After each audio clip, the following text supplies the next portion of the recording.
I'm going to do the lesson 28 quiz number 1 with you guys. So here's what it says.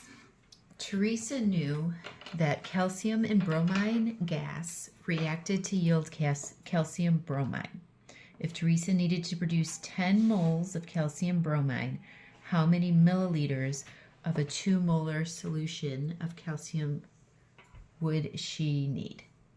All right, so we're going to start by writing our chemical equation.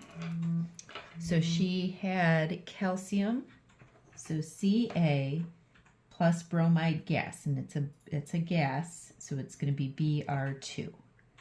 And it reacted to yield calcium bromide, so CaBr. And then calcium is +2 and bromide is -1. So it's CaBr2, and our equation is already balanced.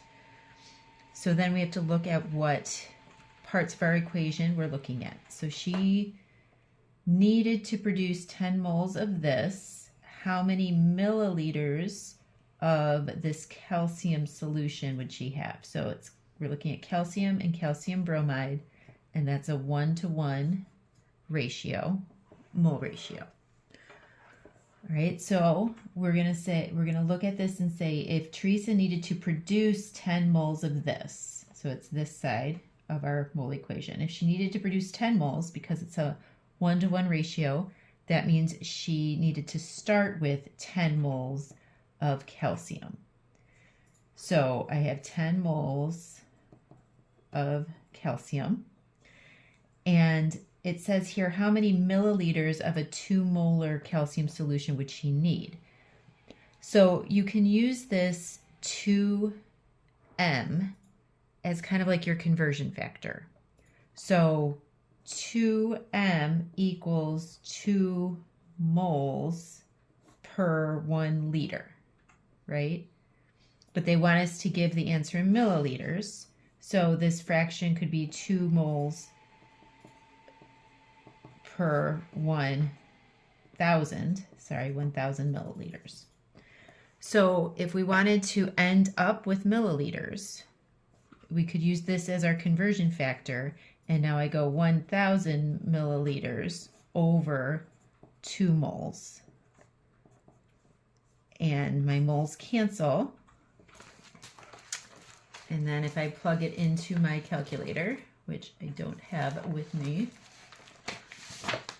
but if I plug it into my calculator, I'm going to get 5,000 milliliters of the calcium solution, and that's our answer.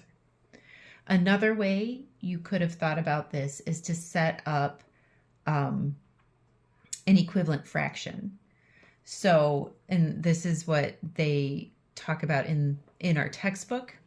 So if I know I had 2 moles per every 1,000 milliliters, and I needed to figure out how many moles how many milliliters I needed for 10 moles, I could think of it this way as 2 moles per 1,000 milliliters is equivalent to 10 moles per X milliliters. How many milliliters? And then when you cross multiply, we get 2x equals 10,000, right? And then if I, divide both sides by 2 to solve for x, x equals 5,000. So we get the same answer, either setting up equivalent fractions or kind of looking at this mole ratio here, this molarity, as a conversion factor to figure out how many moles we have in a certain amount of solution. So I hope that helps.